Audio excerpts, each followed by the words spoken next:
नमस्कार दोस्तों, स्वागत है आपका आईपीओ वाइज पर। अगर आप एमवी इलेक्ट्रोसिस्टम्स प्राइवेट लिमिटेड आईपीओ में निवेश करने की सोच रहे हैं, तो यह वीडियो आपके लिए बेहद महत्वपूर्ण होने वाला है। आज हम इस आईपीओ का पूरा विश्लेषण करेंगे। इस वीडियो में जानेंगे कंपनी क्या करती है, फाइनेंशियल परफॉर्मेंस कैसी है, आईपीओ का पैसा कहां इस्तेमाल होगा, स्ट्रेंथ्स और रिस्क्स क्या हैं, जीएमपी और लिस्टिंग गेन की संभावना क्या है, और सबसे महत्वपूर्ण, आखिर इस आईपीओ में अप्लाई करना चाहिए या नहीं। तो वीडियो को अंत तक जरूर देखें। दोस्तों, MV electro systems private limited railway और पावर इलेक्ट्रॉनिक्स सेक्टर में काम करने वाली एक विशेष कंपनी है। कंपनी मुख्य रूप से रेलवे के लिए इलेक्ट्रिकल इलेक्ट्रॉनिक सिस्टम्स तैयार करती है। इसके प्रमुख उत्पाद हैं switchgear panels, cable protection products, vehicle. Company केवल एक उत्पाद नहीं, बल्कि रेलवे इलेक्ट्रॉनिक्स के कई महत्वपूर्ण समाधान उपलब्ध कराती है। अब बात करते हैं आईपीओ की। इस आईपीओ में आपको देखने को मिलेगा open date, close date, price band, lot size, issue size, listing date. यदि जीएमपी मजबूत रहता है और सब्सक्रिप्शन अच्छा आता है, तो लिस्टिंग डे पर निवेशकों की रुचि बढ़ सकती है। हालांकि जीएमपी केवल संकेतक है, इसकी कोई गारंटी नहीं होती।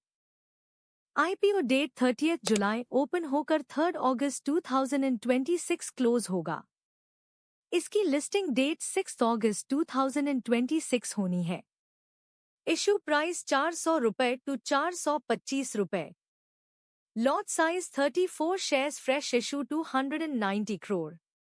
इसका जीएमपी ₹110 प्रति शेयर है।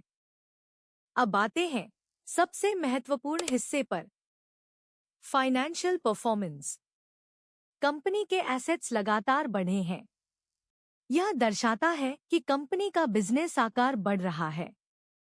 हालांकि रेवेन्यू में उतार चढ़ाव देखने को मिला है। प्रॉफिट आफ्टर टैक्स हालिया वर्ष में नेगेटिव रहा है, जो निवेशकों के लिए एक महत्वपूर्ण बिंदु है। अब देखते हैं कि आईपीओ से जुटाया गया पैसा कहां खर्च होगा। पहला उद्देश्य, वर्किंग कैपिटल, करीब 180 करोड़ रुपए। वर्किंग कैपिटल बढ़ने से कंपनी अपने बड़े ऑर्डर बेहतर तरीके से पूरा कर सकती है। रिसर्च, करीब 21 करोड़ रुपए। तीसरा, जनरल कॉर्पोरेट पर्पस। अब बात करते हैं कंपनी की मजबूत बातों की। पहला, रेलवे सेक्टर में विशेषज्ञता। दूसरा, पावर इलेक्ट्रॉनिक्स का अच्छा अनुभव। तीसरा, डाइवर्सिफाइड प्रोडक्ट पोर्टफोलियो।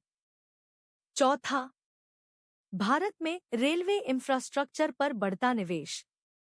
यदि कंपनी नए ऑर्डर हासिल करती है, तो भविष्य में ग्रोथ की संभावना बन सकती है।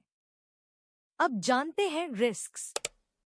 प्रॉफिट में अस्थिरता, रेलवे ऑर्डर्स पर निर्भरता, competition, execution risk, working capital की आवश्यकता।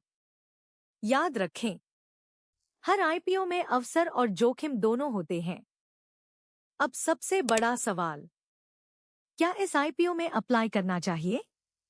अगर आप रेलवे सेक्टर की लंबी अवधि की कहानी पर विश्वास रखते हैं और मध्यम जोखिम लेने के लिए तैयार हैं, तो यह आईपीओ आपकी वॉचलिस्ट में हो सकता है।